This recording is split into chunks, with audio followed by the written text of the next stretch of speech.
Okay, so I have as my guest for the morning the man who wants to be retained as NDC chairman. He gets some hits sometimes in the media. Adekoka, how are you? Fine, thank you. From a gentleman who also wants to contest him. And after the MPP have gone through their various position nominations and elections, I'm sure it's the turn of the NDC now. Thanks for joining me this morning. I also have William Kwetu. He's a member of parliament for Akimoda. Japan Kwetu. William Japan is my name. Kwetu is my father's name. So oh, okay. Right. William Japan Kwetu. Yeah. Okay, we might as well have taken the Kwetu off, right? To maintain your name. But you're still using your daddy's name, right? Still your name, right? That's my surname anyway. Right. Yeah. Okay, what do you specialize in beyond being a member of parliament? Or where you specializing in before? My core competence is in business development. Oh, nice. And of course, okay, so let's start with business then. I was a teacher. Because I knew I was in Augustins, isn't it? No, I was not. Were you not in Augustins? No, I was not. Oh, okay. Okay. Now, let's talk business now. According to the Business Day, the TUC says the economy is deformed. Well, I don't know the angle from where we're coming. But of course, if we're looking at what is going on. What is going on? Within the circles. Well, the economy is in some level of difficulty. The variables are just not adding up. Yes. Does that make the economy deformed? It depends on who's defining that word. The deformity. Yes, the deformity. I would rather say that probably the economy is not doing well as we expect. And that person may decide to use the word deformed. So it depends on the perception that he has. Of course, if I owe a bank, I took some dollars some time ago to do a business, and now I took it in dollars anyway. You have to change and do your business in cities. And when I'm paying, I'm still paying in dollars, and I'm changing more money, more cities to pay the dollars. It's seriously affecting me in one way or the other. And so I would say the economy is not doing very well, but I wouldn't probably use the word deformed. We were hoping that President Mahama and his economic team will do something, maybe some magic for us to see the economy run very well. But as it is serious. It is affecting every sphere of business in Ghana. Now, particularly when the TUC takes a position that, well, May 1 is a day, and ideally, because it's a day and it's more recognizable, and everybody will be having their eye on the day, it's the best time to pull the plugs. Do you think it is fair to government? Well, that is the only time they have that dialogue with government. That is when normally the TUC will come out and air their views. Usually, if you read their reports, they bring this report to Parliament. I spent some time reading it some time ago. And they make a serious input into our budget. And being in Parliament for just one term, at least I've seen 2 budgets. I don't see any aspect of TUC's proposal. Okay, TUC's proposal being considered. And of course, TUC will come and fight the government because if after the budget, the Minister of Finance comes to Parliament, that day I didn't consider what he said as a proposal. It was a kind of a decision being taken that we're not going to increase salaries of workers within the next year or 2. And when workers will see that... you think that was a bad policy? That was a bad statement to make? Well, you see, ever since I went to Parliament, I thought that Parliament would be a place for dialogue. We discuss issues before. I was an assemblyman. And so, coming from that background, thought that, you see, the executives, to me, are supposed to be implementers, just like the assembly. And so you come with dialogue, and then the approval is given, then you go and implement. But when you come to Parliament, and then you make a categorical statement, that is what is going to happen, then of course, we are pushing down some decisions down our throat. And being in Parliament, to me, looking at the situation now, the majority always will have its way, because they bring a subject to Parliament, we begin to debate it. And it's not a debate. The wisdom in the debate that we are looking at. We are looking at the final voting. No matter what you do, that discussion will be held by the NDC. That's true, but yes. The contributions to the debate that you make tend to give the public informed decisions as to what sort of information they can have before they make conclusions. Now, you, the TUC, you think they're holding government to ransom? Roland, let me say good morning to your viewers. An economy that is supposedly deformed, we will have to put our hands on the wheels and ensure that we propel the economy forward. Here's a TUC General Secretary who is claiming that the economy is deformed. Then it's asking government again to give a minimum wage. How do you reconcile the two? Where are you going to get the money from a deformed economy to increase the wage bill? And the wage bill, part of our problem now is that we are spending about 69% of our revenues on wages, and that is escalating, and that is where we are today. And part of that problem is the demands of the workers, the TUC's members, right? So you can't reconcile the two. I thought you would come on board with government and find a way to resolve the issue. Rather, you are compounding the issue by claiming that within the next 4 days, if government does not come out with a minimum wage, we're going to go. That's why they're going to go to hit the streets. We didn't want to tell you that.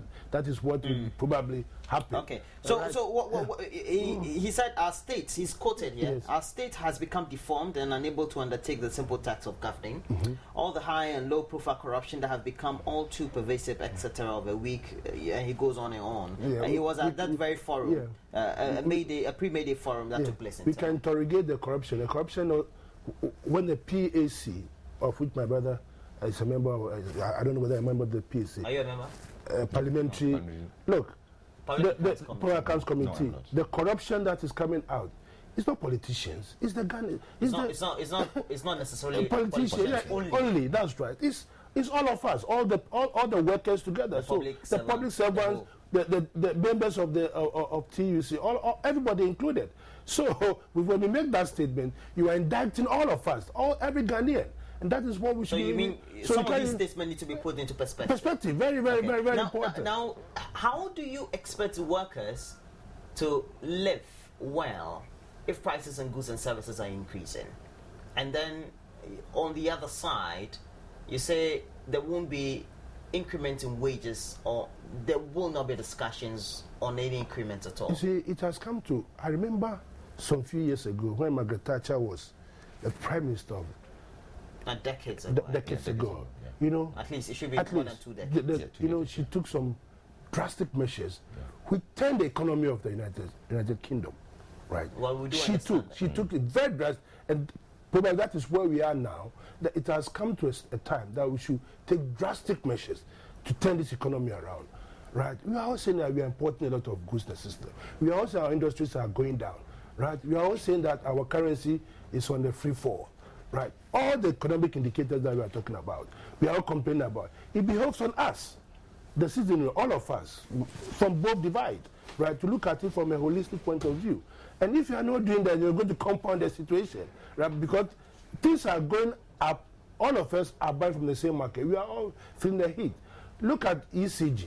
Only 2 days ago, somewhere last week, a whopping 1 million Ghana cedis bounce checks have been issued. Who did those things? It's us. From bulk consumers. From bulk consumers, and they are coming from the thermal industrial area. So you're saying that we are part of the problem. Yes, that's right. And the bulk consumers are from where? The industrial sector of our economy, right? So how can the wheels of the economy turn, right, when the same actors, right, are not playing the part that they have to play? So we come and blame government. I feel that it's about time government also came out to take the necessary measures that will propel us forward. So TUC, all of us must come on board rather than issuing ultimatums, because the bucket or the basket that the money is coming from, for them to be, is coming from him, myself, yourself, our little contribution to the nation building, right? So we cannot hold ourselves to ransom. Is it not convenient for government to make some of these arguments? When, particularly, sometimes the accusation has been that the figures just don't add up. Just because the figures don't add up as a result of perhaps the level of expenditure that is or purported to be made by government, not being prudent, so to speak. Let me go back and say good morning to all my listeners, because I've got to do that first. Okay. You see, everybody will defend his or her cause, or position in anything. And so the government being in this situation now will find reasons to defend the situation at all costs. Many people have given various percentages as to the wage bill in Ghana. Right now, my senior brother is mentioning 69%. Other times we hear from other quarters 72, this, blah, blah, blah.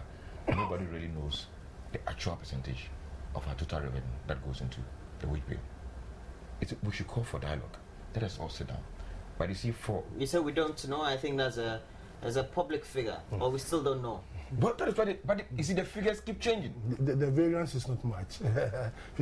Margin of error, yeah. Margin of error is not much. Look, because I think percentage-wise, we know that at least that is what I find boggling, in the sense that if you look at the total number of... You mean you don't believe figures from the finance ministry? Is that what you're saying? You will never hear that from the finance minister. You hear from other people. No, it's not true. I think the president and the finance minister have been to parliament and categorically made statements in ratio of what is collected, I mean, just using plain language, and what is spent on public sector wages. Yes. And even making the inference that then output of public sector workers need to be questioned and improved. Yes, they did that, but it wasn't categorical. I was in parliament. I don't miss parliament in a section at all. It wasn't categorical. Well, parliamentary proceedings are public. Like, that yes, is why it puts it between 60-70%, and you don't really know the exact figure. Well, so that is why statistics are always measured in that way. Yes, so I always sit down and say, how many workers are we looking at? What is the average? I do a rough calculation. What is the average salary of a worker? Then I multiply by the number of the average workers that we have. I get a figure, and I tell myself, are they saying that this forms about 60 or 65% of our total revenue? I keep asking myself that same question, and so I don't believe it sometimes, because if you are saying that it's about 600,000, we have about 600,000 workers, and averagely, and I peg it at say 5,000 cities averagely per month. How much you get compared to our total revenue? And you say it's about 65%. Sometimes I don't believe it. I ask myself several questions. Are you sure that averagely every public service worker will get about 5,000? To me, that is even on the high side. So you're saying, what's the cause of the current doldrums we find ourselves beyond the issue of? I cannot put my hand to it. If you don't know something, how then you raise questions? That's the difficulty you also seem to be having with some of the questions that you also keep raising. You said our proceedings are made public. I guess that when you come and you sit up there, when we are discussing issues, you see the number of people who rise up. Only one person is called. Several times, maybe within a month or two, you'll be in parliament and never get the opportunity to talk. You can raise questions, particularly those of us who are new. And so me, for instance, if I have questions, I go to my leaders and ask them. Particularly like Osiakutu, I have affinity for figures. I read mathematics, and so when they churn out these figures, I put them together. Look at my advanced background. I try to make some sense out of it, and I don't get it. So I go to Osiakutu and ask him, these figures they are talking about, are they real? Yes, are they real? Are they for political purposes? Are they for political purposes? Because sometimes it doesn't make sense to me. Other times I don't understand certain things. I didn't read economics anyway. And so he'll come out and explain certain things to me. So I always, being a parliamentarian, being there, not understanding some of the things that they do, I ask myself, what will happen to the ordinary man on the street? Let's speak plain language and let us all understand, know where the problem is, and see how we can all put our hands together and solve it. But you see, when a person walking on the street feels something and he expresses it, and you are a technical person, you are not able to explain it down to the person to understand, then of course the person will continue to complain. I hope you get my point. People are complaining. All that they are saying is that prices are rocketing, prices are increasing, and yet incomes are very low. We see it ourselves within parliament. Are prices rocketing or prices are increasing? You see, there's a difference when we use certain words. Mm-hmm. For example, if you say prices are rocketing, for all goods that are dollar rated or dollar based, they are rocketing because the dollar rate is more or less rocketing. The rate of change is too high. When it becomes too high, we can use the word rocket. If it is marginal, then we can say that, of course, prices are increasing. And the economists will add the word marginally. I hope you understand my point. Well, definitely, I do. Yes. We've all read a bit of... Yes, from what is going on. From what is going on, if I use the word rocketing against certain goods, of course you understand it.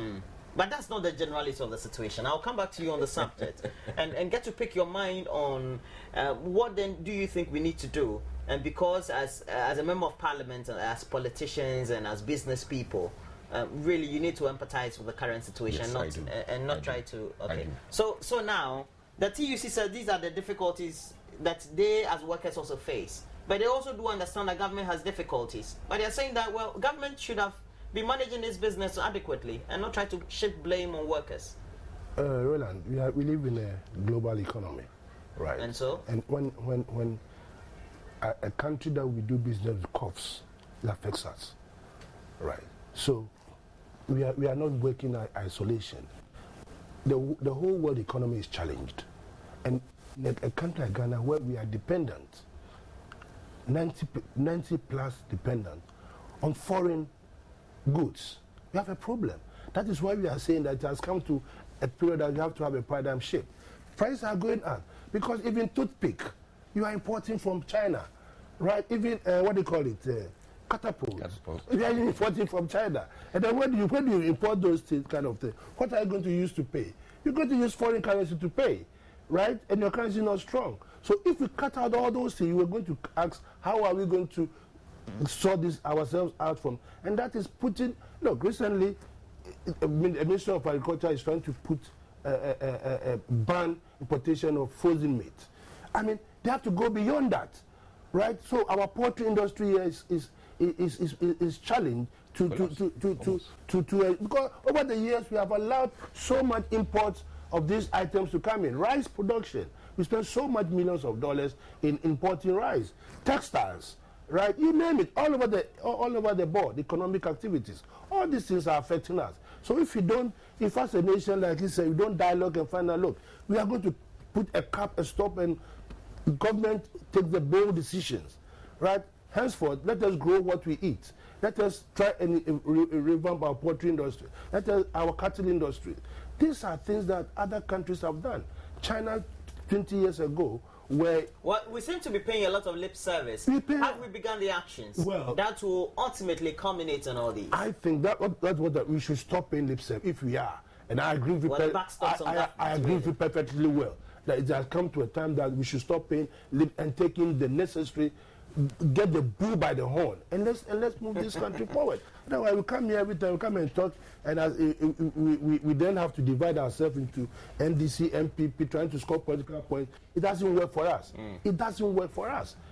Well, Mr. Japon Kwetu seems to be a very liberal and very neutral politician so far. But being a business development person, when you get to interact with your members of your constituents, so to speak, and your colleagues in Parliament, and privately they acknowledge that really this is what we need to do, but on the political side, these are what you come to say in public. Do you empathize with the ordinary man on the street, and what sort of empathy is it?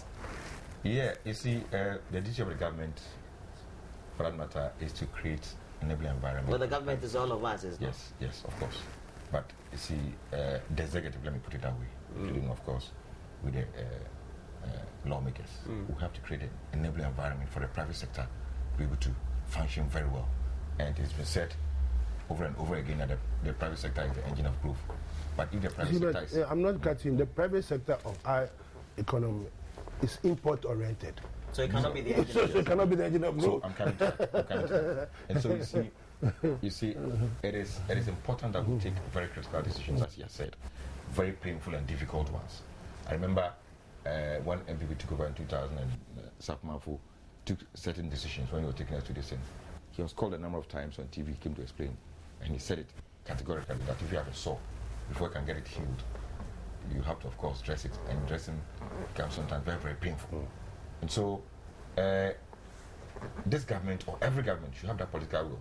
You see, our 4-year term, and they're coming to 8 years. Doesn't help us. To me, sometimes. Why? It is too daring. So we are not able to take long-term decisions? Long-term decisions. Because we are afraid of our political future. Yes. We're afraid of the next election. So we need to have a rethink then, so that leaders can take bold steps. Bold steps. I recently read on the news that NDC is trying to organize an economic forum for everybody to attend. I said, we should have. Now, so I said, wow, I'll take note of this. And then whatever it is, I'll be there. We should be one. Okay? We want all of us, NDC, MPP, PNC, whoever is thinking about one thing, develop Ghana. The same mind, the same thing. Whether you go to office or not. But we are probably trying to use different means. And so if you discuss your means, and then I discuss my means, and see some wisdom in what I'm saying, think that it's better than yours, why don't you take it? But you see, sometimes when we are there, we tend to like hold on to the information we have.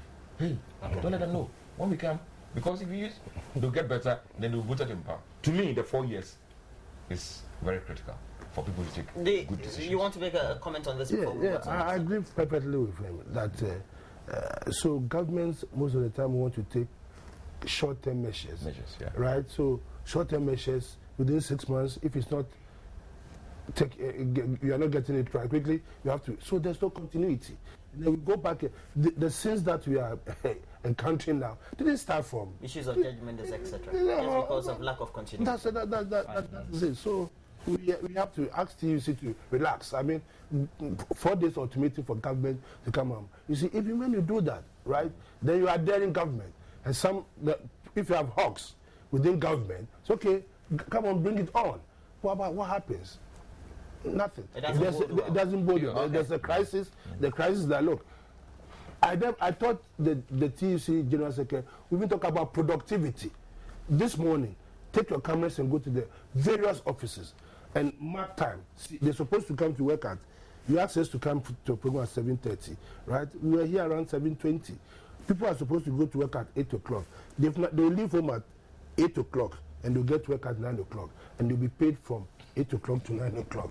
There's a number of reasons that come for that. A number of reasons that come for that. What reasons? Look, let me give you just one example. Where were you working before you came to Parliament? Ghana Cocoa Board. Yes. All right, so we'll speak on the subject. Don't get now,